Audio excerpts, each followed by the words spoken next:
Now, ladies and gentlemen, one thing that we have all seen today is that the Cabinet Secretary of Treasury, John Mbadi, today appeared at the Parliament today to defend the upcoming budget or finance bill here 2025.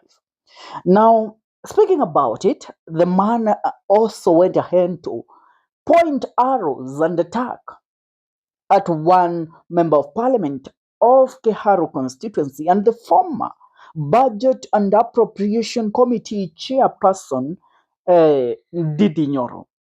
Now, this reaction from John Mbadi comes after what Didi Nyoro said yesterday in regards to how this country is dealing with public debt and the accumulation of public debt that has currently accrued to about 11 trillion Kenyan shillings. Now, this has caught the attention of one, Jimmy Wanjigi.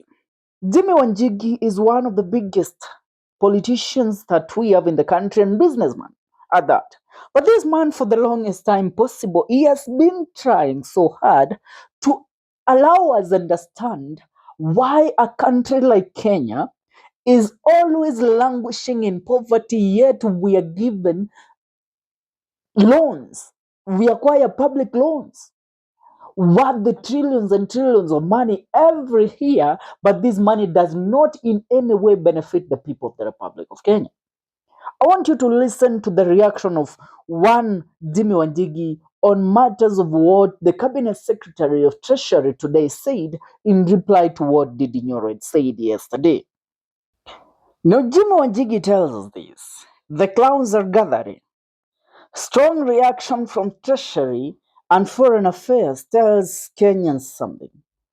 Something is completely wrong with the economy, and there is a desperate attempt to cover up.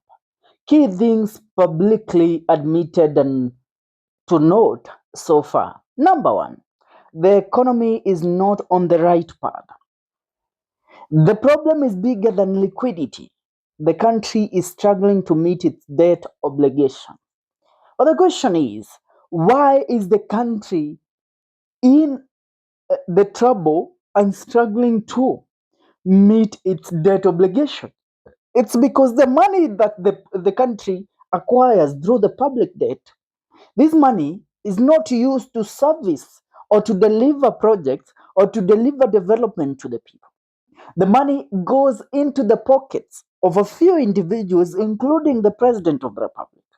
Now, which tells us that this country is working towards failure, and that is the reason why you heard Didi Nyoro saying, at the pace at which the country is working towards public debt, then this country, in 1 or 2 years to go, might find itself in default.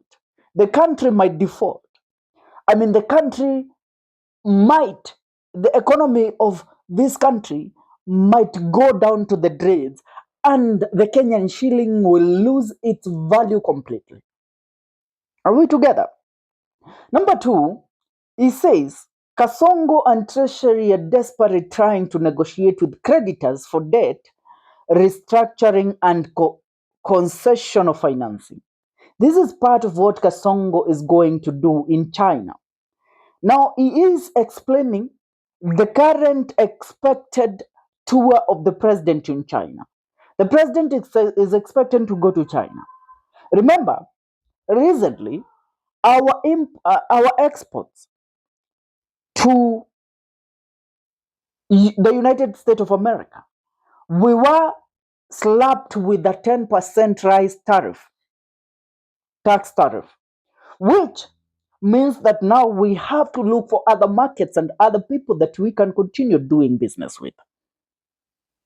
And I see that I see the sense in what one Jimmy Wanjigi is telling us, that the president upcoming tour to China, it's meant for the president to continue to convince China to give us more money. Imagine, at a time that our public debt has accumulated to 11 trillion, still tunaendelea kuomba pesa. So the reason the upcoming tour, it's a tour that is meant to, to put us in more problems than we have been recently.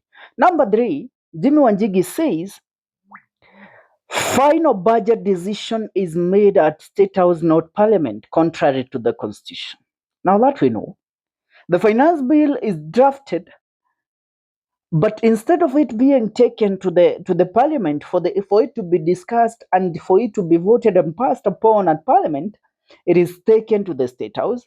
Then Ruto looks at things that will matter to him and the tax that they should raise and assign on it, then calls the MPs, wanapatiwa kakitu, they go ahead and vote on the finance bill, making it a law.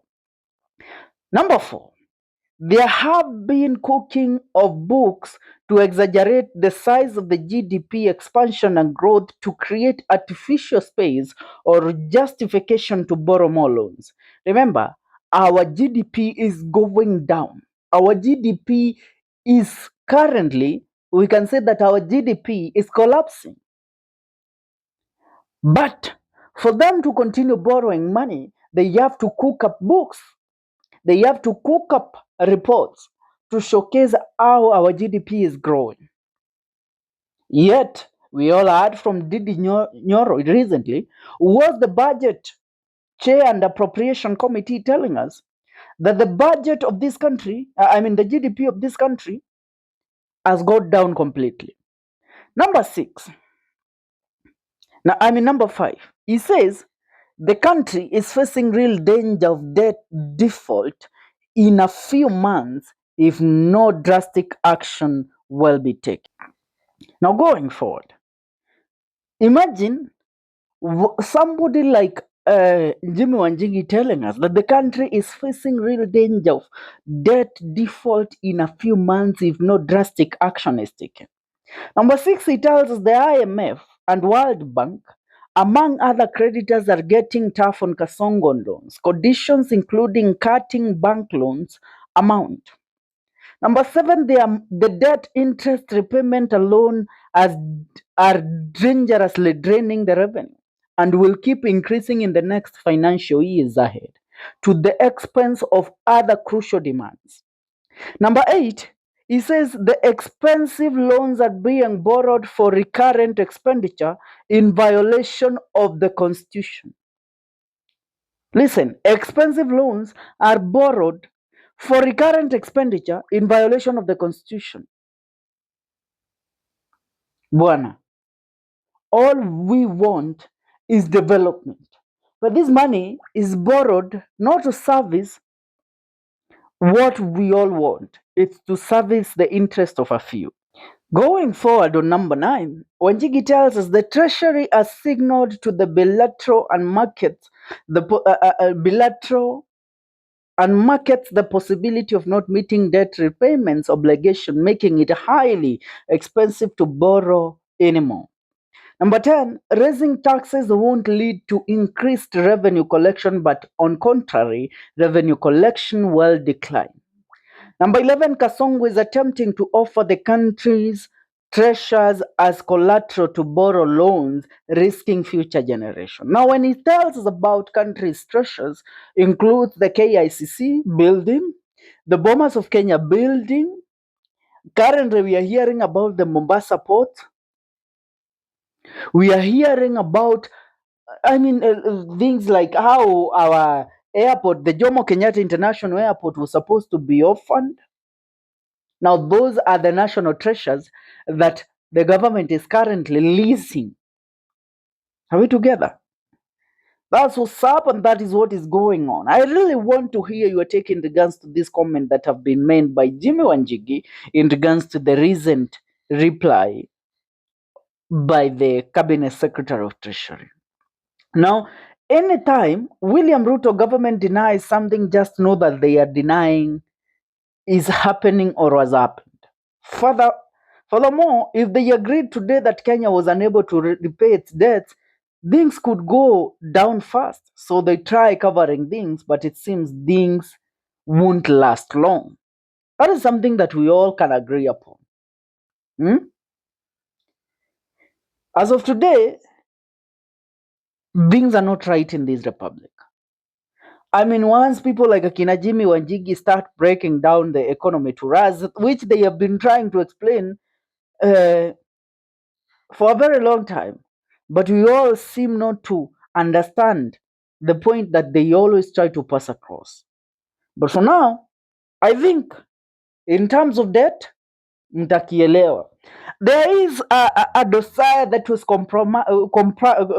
compiled by one Senator Okiya Omtata, trying to explain how our debts has accrued and how the money borrowed is being used even without records being written on how that money was acquired.